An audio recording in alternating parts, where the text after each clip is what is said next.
you could be swallowing a credit card's worth of plastic or credit card's weight in plastic every week. Ladies and gentlemen, this is a global pandemic. This is a problem. How could we possibly be eating a credit card's worth of plastic every single week and not be talking about this?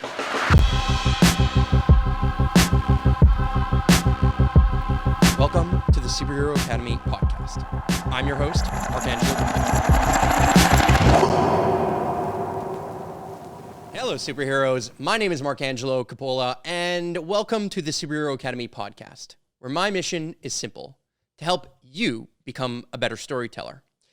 So whether you're an entrepreneur, creative, or influencer, this show is designed to mentor you around the nuances of storytelling, while I read my script here in my new intro, identify and capitalize on the trends to grow your presence and not suffer from the 21st century plight of the digital cricket.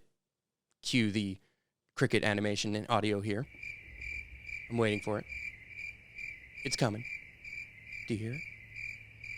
And introduce you to incredible superheroes so you can create waves with your own stories and brand online. End of the day, I'm a geeky attention broker looking to teach you while making you laugh and sharing my take on the headlines and developments of this crazy, crazy world. So if you have comments, text me at the number below or DM me at Mark Angelo Coppola on Instagram or whatever platform you love. You know where the links are, ladies and gentlemen. Now, this is season 7. A little bit of a disruption where, well, I tell you what we're going to cover in this show. And it's a little bit of a departure for what I've done from all the other seasons since 2013. But season 7 is a little bit different because today we are going to cover in segments. Now, if you saw the episode before this, meaning you saw the season 6 ender, you understand what I mean by segments.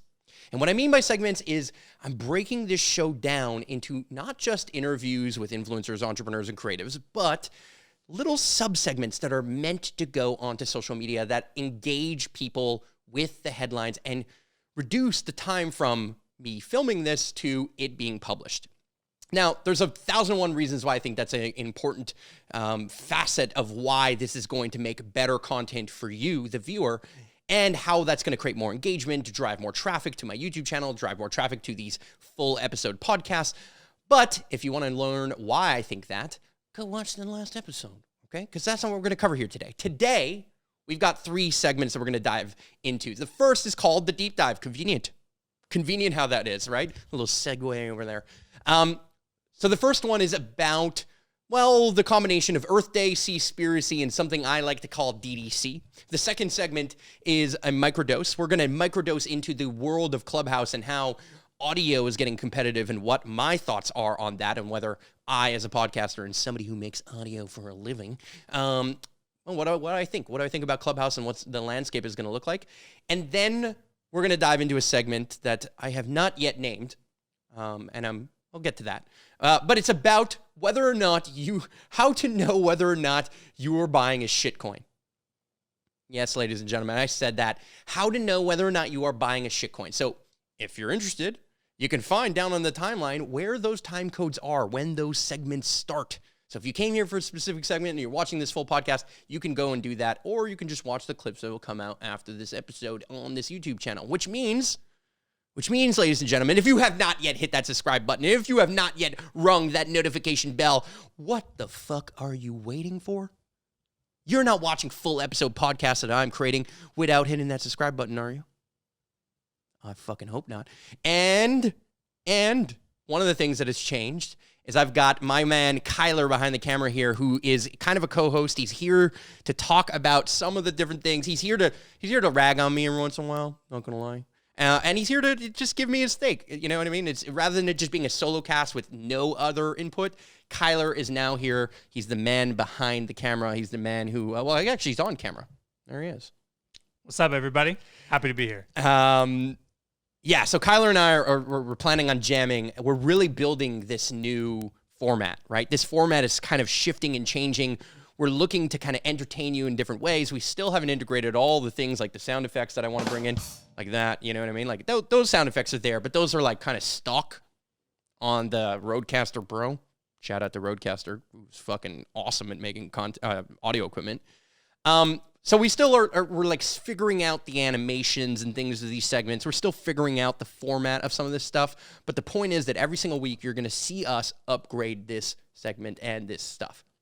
So with that said, let's dive in to our first segment, which is called The Deep Dive. So today is Earth Day. Well, no, that's a lie. It's not Earth Day. It's the day before Earth Day, but it's basically Earth Week. Kind of like Shark Week, right? That's a thing. Earth Week. I think Earth Week's a thing.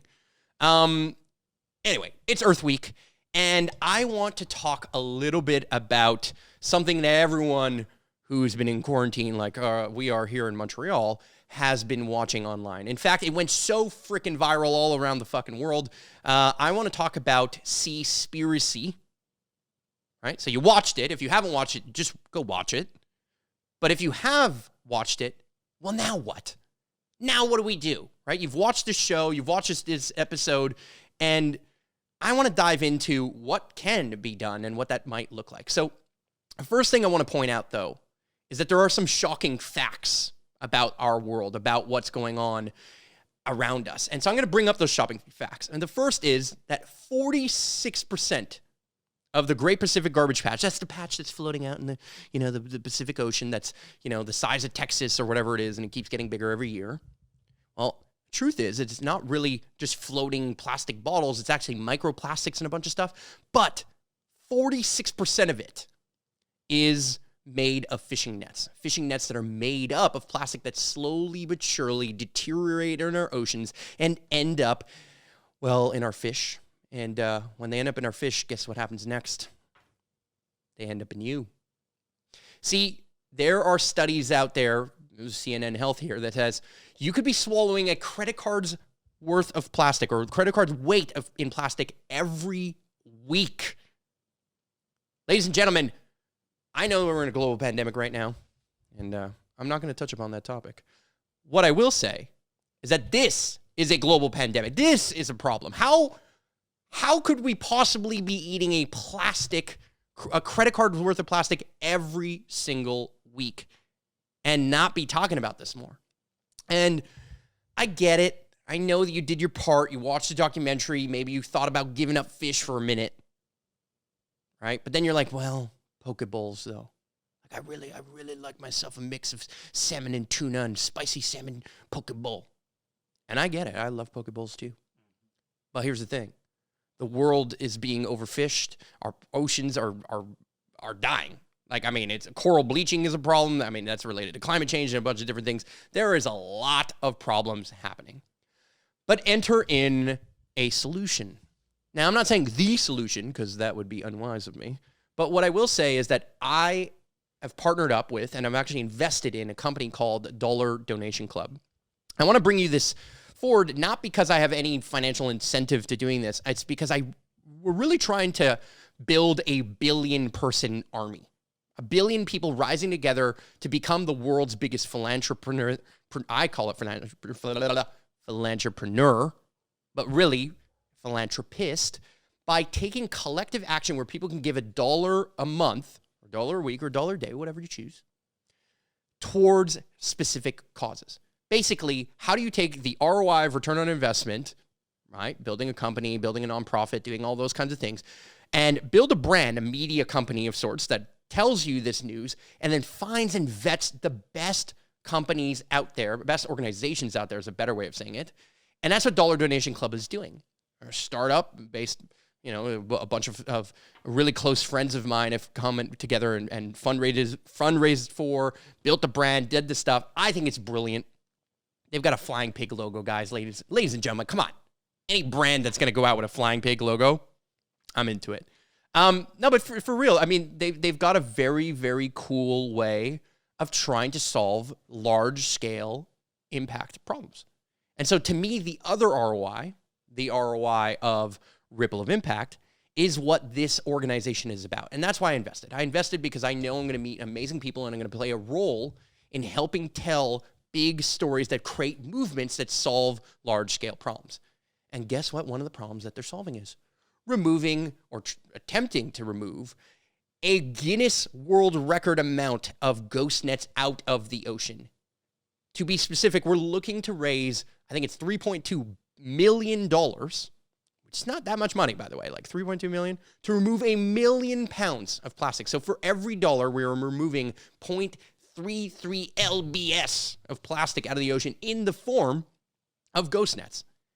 And ghost nets are these incredibly horrid nets that are used in large-scale fisheries that essentially are dragged across the ocean to capture as much fish as possible. Now, that has all kinds of horrid consequences. Let's say they catch dolphins in these ghost nets. Well, dolphins die, they throw them back into the water, and all kinds of byproducts and challenges are faced with ghost nets, including the dragging of these nets sometimes at the bottom, or hooking on to coral reef and destroying coral reef and essentially like cities for fish. That's what essentially coral reef is. And it's creating massive, massive issue. Now, the Dollar Donation Club team has found a way, number one, to vet organizations, right? Because let's be real. How many people have donated $1 to, like, I don't know, the Red Cross or some organization that maybe the money is going to the right cause? But Dollar Donation Club is doing a little bit different. They have vetted through a very rigorous system, through people who are leading experts, scientists, sailors, biologists. I mean, people who have like been involved in Google X, for example, in Tom Chi. I mean, they've got really, really smart people, really way smarter than me, like way, way smarter than me, vetting these organizations and tracking the entire process from your dollar being donated to the plastic being removed out of the ocean. And 100%, 100% of the dollars that you donate go directly to the cause. Meaning none of that money goes to a marketing team or the CEO of the company or blah, blah, blah, blah, blah. In fact, the monetization model is through tipping. Now, if you want to tip Dollar Donation Club, you can. And that's where we monetize through those types of things and through bringing on partner organizations like a giant organization. I don't know, maybe Patagonia would be awesome. Patagonia, I'm looking at you. I want you involved. Who donate, and then there's some monetization things and details, okay? Long story short is if you're an everyday person, you donate $1, it goes 100% to removing 0.33 lbs pounds. That's what lbs stands for, in case you didn't know. Maybe you're an American, you speak in ounces. I don't know how many ounces that is, but it's 0.33 pounds of plastic for every $1. Now, that means that we're basically removing 30 credit cards worth of plastic for that $1. That's roughly that weight.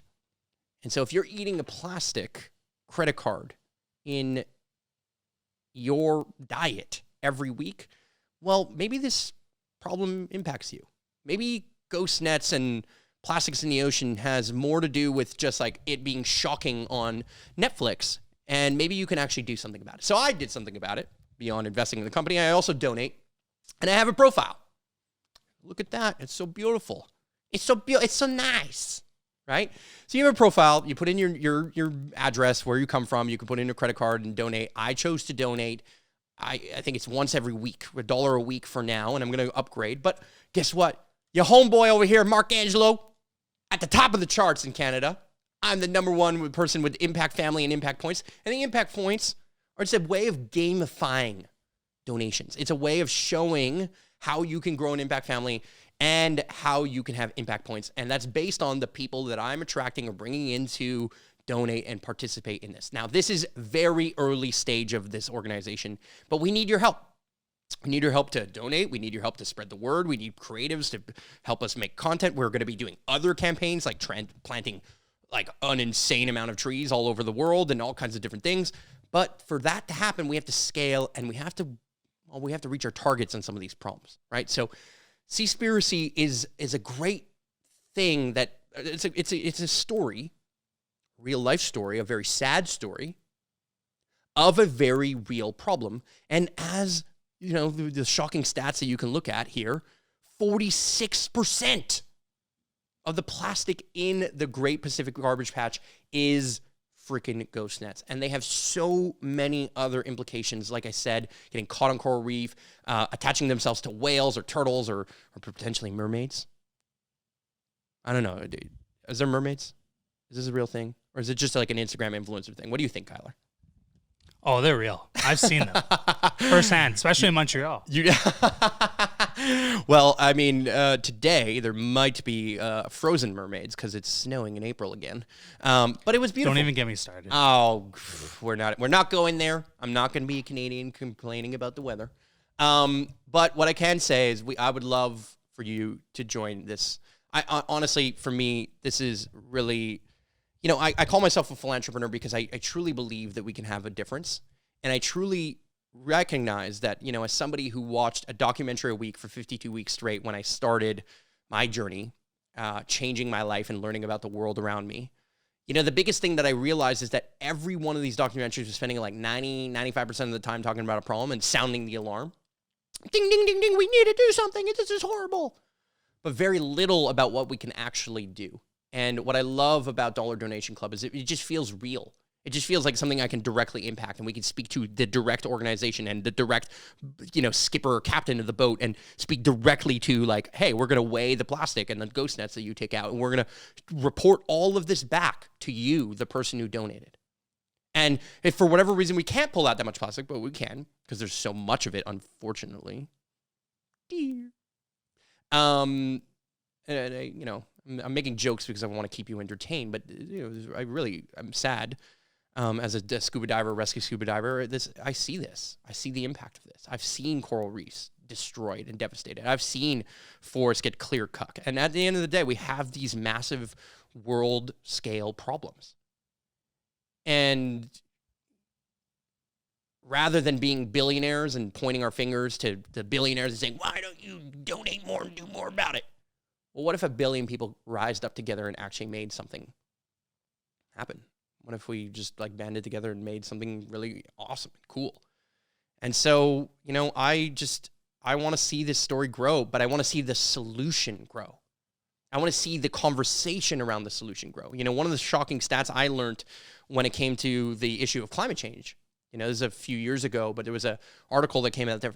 Every one article that talks about the solution to climate change, there are 80 that talk about the problem.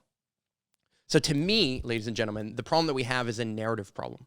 We have a narrative problem around the fact that these alarmist headlines and the alarmist type of documentaries are great at mobilizing us into our fear or fight or flight response. They're great at mobilizing us in a way that gets us to engage and recognize the problem, and that serves a very good purpose. Thank you, Netflix. Thank you, Seaspiracy. Thank you for, all the people who made that documentary possible. And I know it was kind of produced by, I believe, Kip Anderson, who was the guy who produced Cowspiracy, another great documentary. What I can say is that the alarm is sounding, and it's on, and we're in a real serious problem. And by 2048, 2050, some of the estimates are we're having more plastic in the ocean than fish. And so I don't know how that makes you feel, Kyler, but I saw your eyes light up. I saw you go whoa. I'm shocked. Yeah. Kind of unbelievable. I mean, most of the world is water. I mean, how many freaking fish are in the ocean? And we're getting so far that there's more plastic. It's crazy. And, to be honest, I don't think about this stuff every day. So it's good to hear that some people are out there promoting this type of message. Yeah. And sharing that everyone can donate $1 a month. I personally fully agree.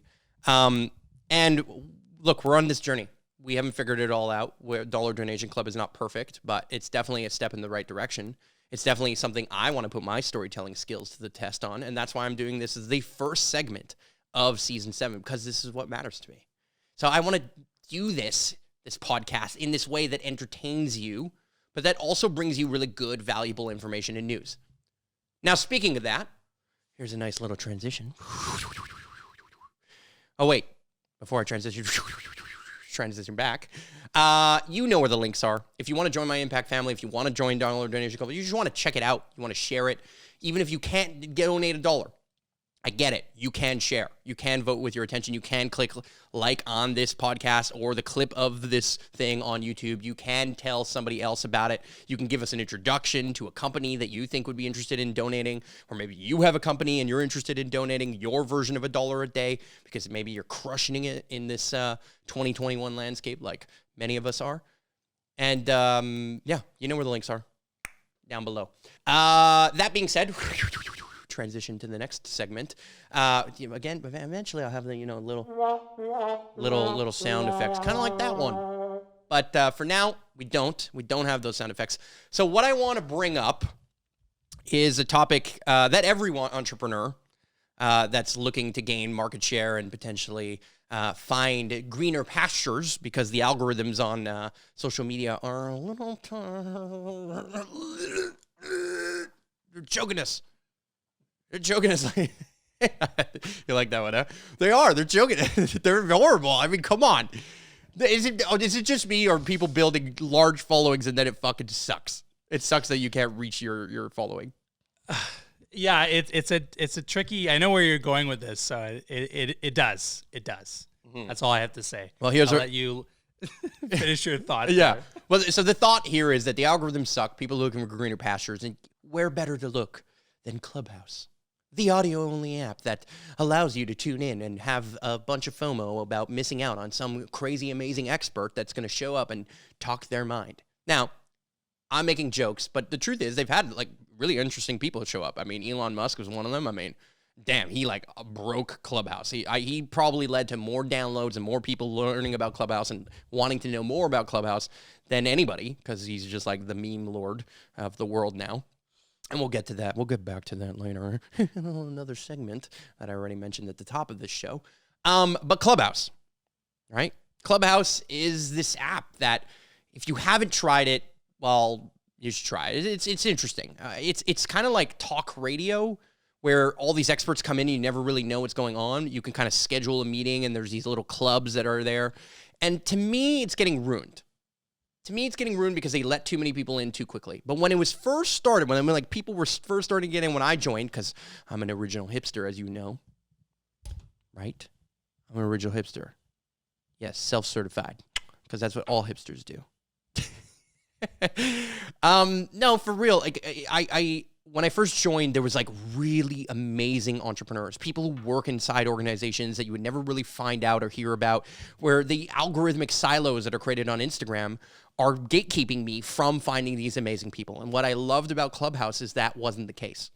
You can really end up in a room with a bunch of amazing experts, and it's a very simple system.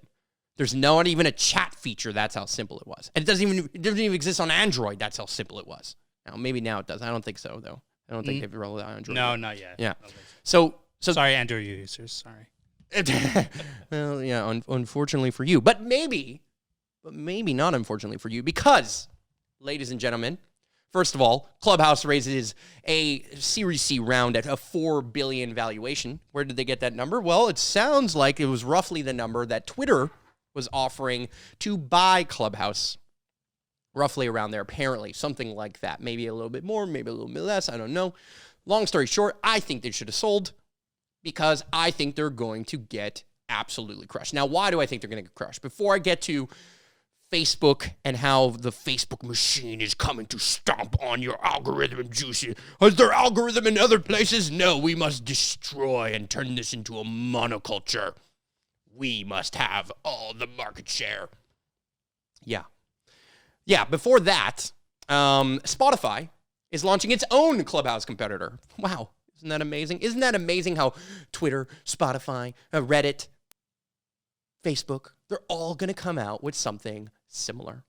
So do I think that Clubhouse has a fighting chance of surviving? No. No, I do not. As I watched Snapchat just get crushed through, the copycat that was Instagram stories, good on Facebook. Good on Facebook for just, saying, hey, yeah, that's a great idea. Actually, we're going to take that. Now, do people still use Snapchat? Yes. Are people like, is the stock value price going up on Snapchat? Mm-hmm, it is. Do I think it's going to freaking ever have market penetration in people like my age group or the older generations? No. Snapchat's being used for people who want to send dick pics. Okay, I made the joke. I hear you. Right? Ha, ha, ha. Made the joke. But it's kind of true. It's a younger generation thing. It's a Gen Z type thing. It's one of those things that, I don't know, I just don't see it having legs for a very long time. For me, Snapchat got crushed by Instagram, and I think, I don't know. Would anybody disagree with this? Like, is anybody out there being like, no, Snapchat's the best? Yeah, no, I agree. I almost never use it. It's something that I used when it first came out. It was cool. Yeah. Let's be real. We all used it, and I know you did it too because of Gary Vee. Let's be real. Gary Vee. Yes. Mm-hmm. Also, with my lovely lady that I have right now, like, sure, we connected on Snapchat. We texted. We went back and forth saying. Wait, photos. Did you meet your? No. Okay, you didn't meet on Snapchat, but you use Snapchat as a way of like making funny, interesting conversation. 100%. Great. TikTok, better than Snapchat in my personal opinion. TikTok's here to stay.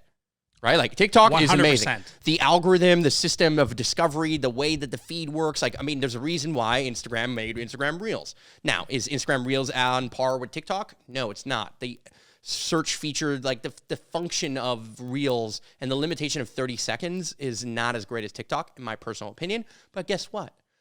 This show's making a lot more Reels. And guess what? We're uploading those Reels onto TikTok. Isn't that interesting? Because the formats are changing, and Clubhouse and the emergence of Clubhouse and audio and kind of this FOMO audio, which is that you have to show up to get the information. What I like about that is it creates real engagement, and engagement that says that actually demands your attention.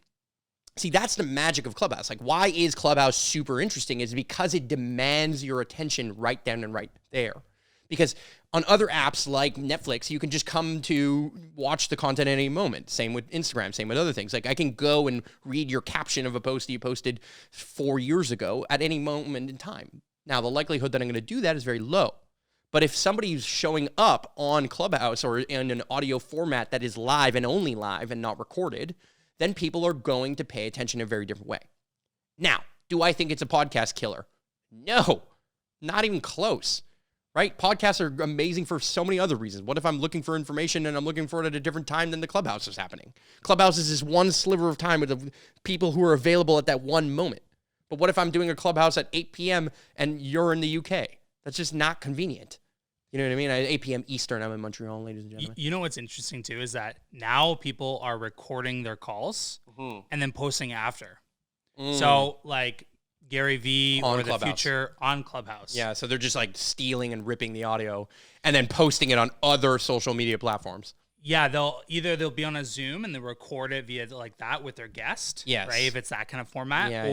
Just have a camera record it and then have their phone sitting there. So what they're doing is stacking functions like we are, right? Mm-hmm. Like, this is a podcast, but it's really a video show. It's not a bad...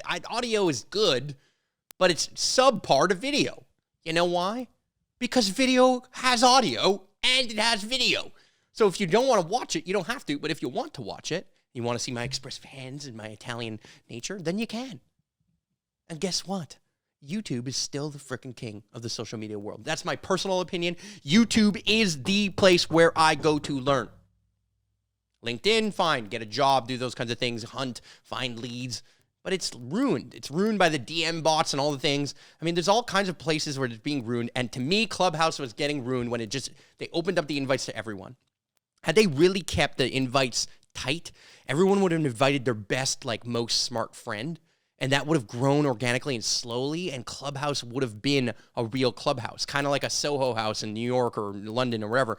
It has this, like, vibe where it's like, it has to have a premium, like, feel, where you're getting the best people in. But if everyone in there who's a coach who coaches coaches on how to coach coaches and make programs that coach coaches ends up there and everyone thinks, oh my God, like, maybe you should pay attention to me on Clubhouse. Oh my God, that's so cool. Like, look at what I have to say. And then you hog all the time on these freaking Clubhouses. It's annoying. And then there's so much ass kissing on that thing, right? Like, it's just me, like, oh, we're going to reset the room here. Oh my God, like, this person is amazing. They've done 4 things in their life.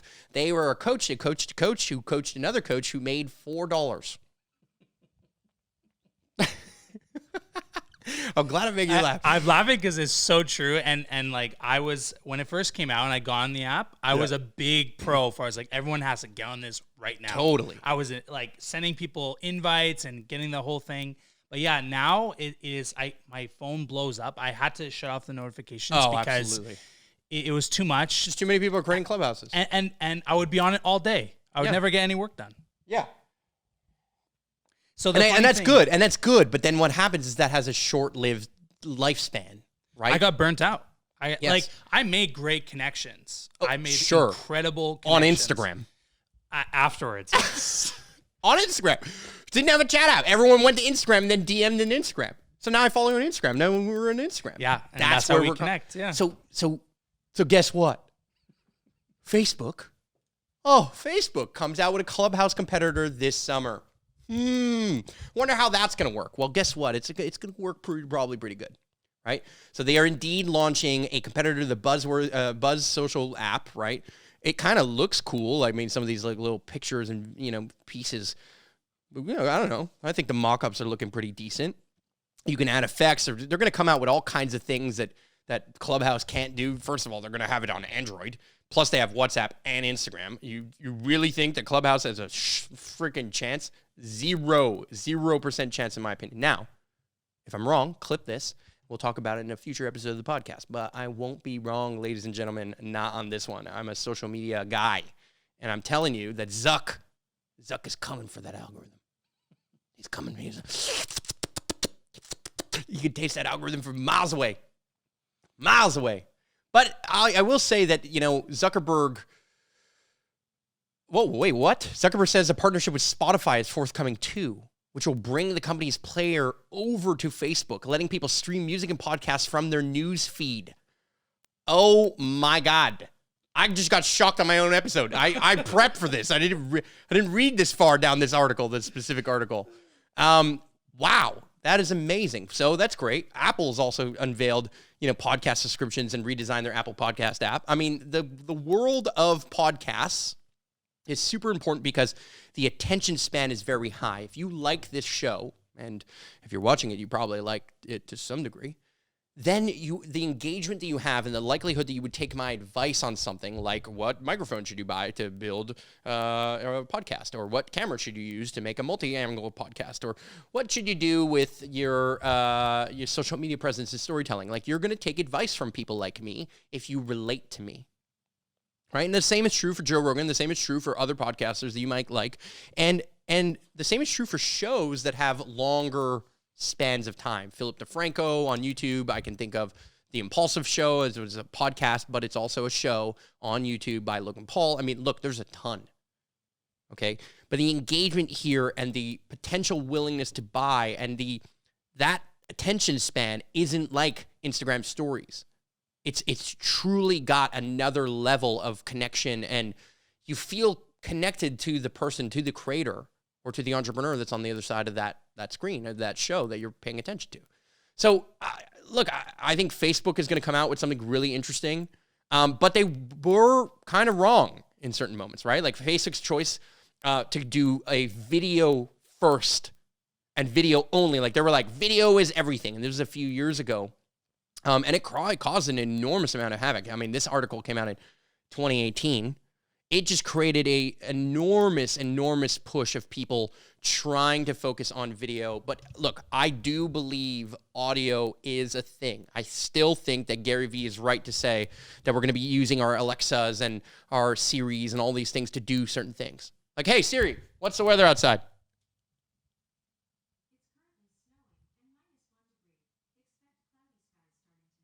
Currently snowing, -1 degree.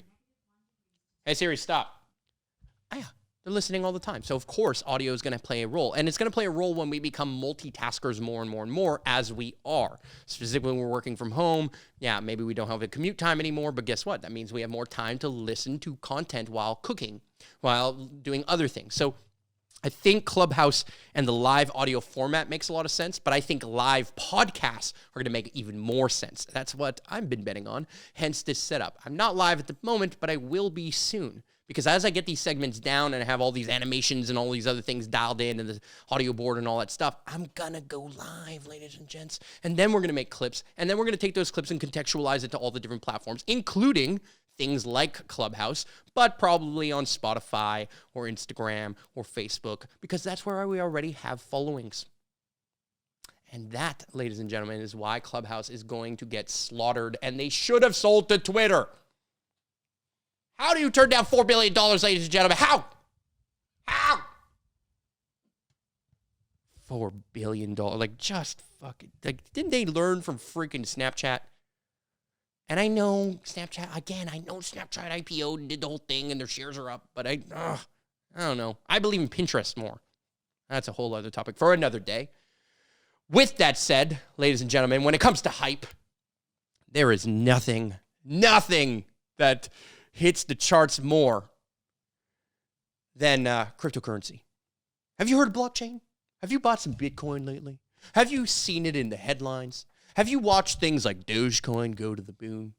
Maybe Elon Musk is going to be bringing an actual Dogecoin to the moon because they got the contract for the lunar landing system. They've got like all kinds of contracts with NASA nowadays, which is amazing. Go SpaceX. I'm a personal fan of Starlink and all the things that they're doing. I think it's genius. I think they're going to be the biggest company on the planet. Tesla will be, and SpaceX will be one of the biggest companies on the planet too.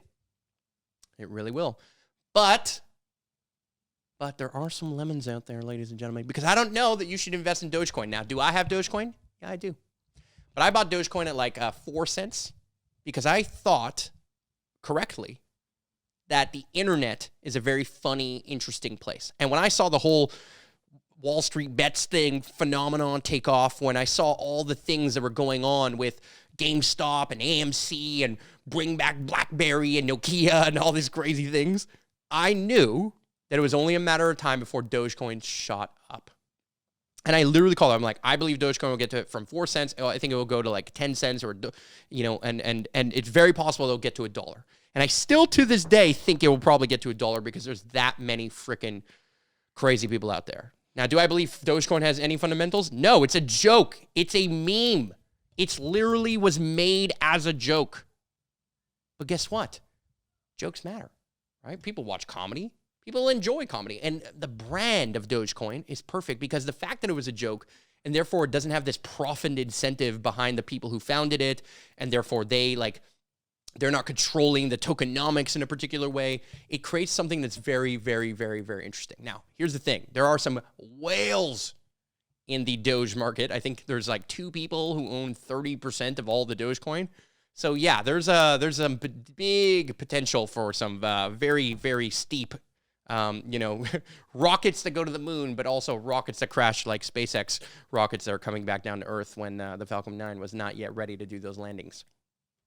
Yeah, that's a space joke right there for you guys, ladies and gentlemen. I don't know if these space jokes are landing, but I'm trying, right? I'm trying to be entertaining. But hey, that being said, how do you know whether or not you're investing in a shitcoin or not? Now, I say a shitcoin because guess what, ladies and gentlemen? Apparently, there are shitcoins. Apparently, there's a new coin that came out called the Poo coin. I'm not even joking, ladies and gentlemen. I'm not even joking. PooCoin is a thing. There are charts. PooCoin skyrockets 100% and beyond Dogecoin rally because why not? That came out today, April 21st, 2:28 a.m. PooCoin skyrockets. But guess what, ladies and gentlemen? How's it doing? Let's see. It's skyrocketing. $4. Well, I mean, $4.27 for PooCoin? Oh, it seems like a good deal. Maybe I should take one of these turds and bring it into my wallet. Yeah, ladies and gentlemen, obviously the crypto market is a little frothy. Okay? Yeah. So there's more froth in the crypto market than there is in my latte in the morning. And there's a lot of froth in my latte because I like my oat milk. But, ladies and gentlemen, don't buy PooCoin. Don't buy, you know what's another coin? Don't buy Pikachu coin. Pika. Don't buy this. Look at this run up. And I'm not even joking. I looked into it. I looked into potentially buying Pikachu coin because I was like, this might, just like Dogecoin, this might have legs. Not because I believe in the fundamentals, but because. Now, here's the thing. What's going on is that people are chasing yield, right? I love to talk about storytelling and finance, and particularly finance that's based on hype, as I liken it to like surfing, right? So many people in the creating of their brand or telling stories online are trying to surf the waves of trends. I'm surfing the wave of trends right now. I'm like, you're literally in the middle of me surfing a wave of trends. But the truth is that two things happen. One, in the entrepreneurial space, people try and create the wave and then surf it. That's a horrible idea. It's very costly to try and create a wave. Like, yeah, the number of clients that have hired me as a marketing expert or storytelling expert to essentially be like, hey, make me go viral. And I'm like, okay, sorry, I'm not going to make your ad go viral. It's just not going to happen that way. Like, it's very difficult to do. It's not just something you can engineer. Now, have I done it before? Yes. Have I created viral content out of nowhere? Yes. But I've done it much more easily when I'm surfing the existing trends and waves. Right? Like, if you know an Apple launch is going to come out, which, they did yesterday, then yeah, maybe I can make a video about the Apple product and something, and I can jump on that wave, and I can give my comments on that wave. Just like I'm giving my comments on Dogecoin and whether or not you think you should buy it. I don't think you should buy it. Do I still think it will go to $1? I think it's very possible. But do I think it's risky and that the average person should buy it? No, I don't. Do I have some? Yes, but I have such a low cost on it. And I've made money on the way up because I was waiting for the laugh, for the joke, because I knew it was coming. And now at this point, it might as well just hold some because it's just, why not? But the truth is, I invest in coins and cryptocurrencies based on the same way that I would invest in companies. Who's the team? What value are they creating? And how is this actually going to be utilized?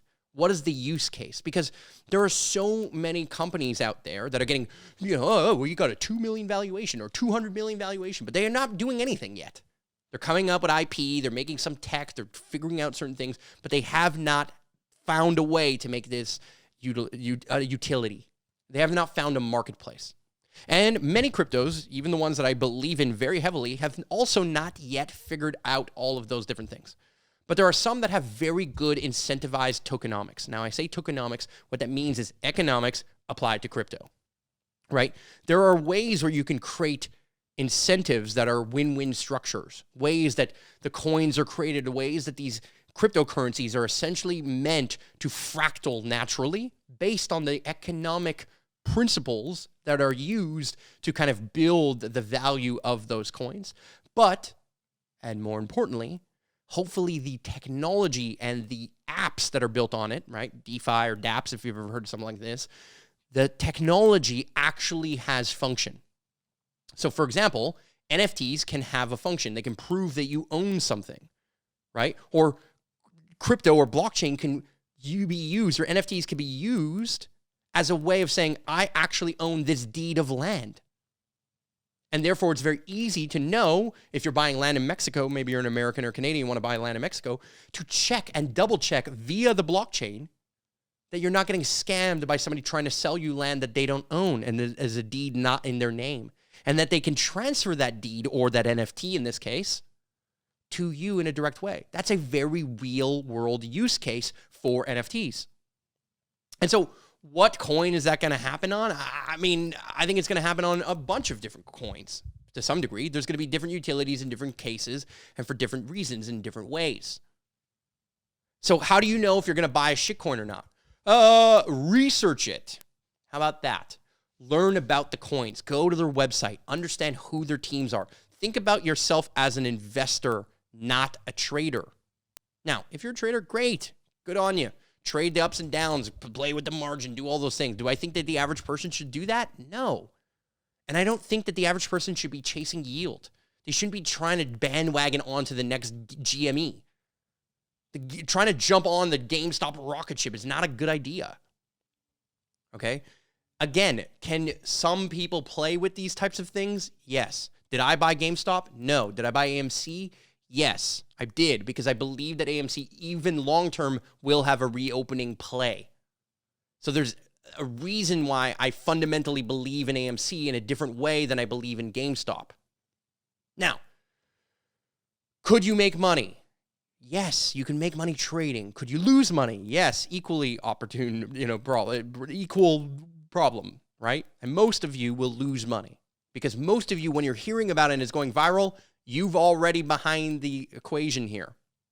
But in the world of cryptocurrency, if you actually study and you join some really interesting Telegram groups and you find some geeky people that really understand the real tokenomics, the real utility, the real tech, the real teams behind these things, there are amazing cryptocurrencies that are going to disrupt the entire world.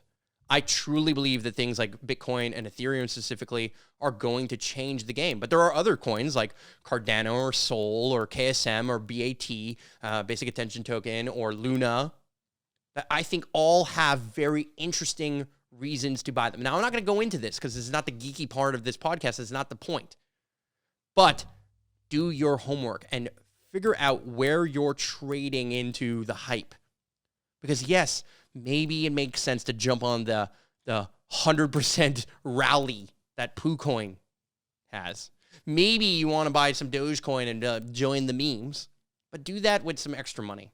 Do that for the joke. Do that for the laugh.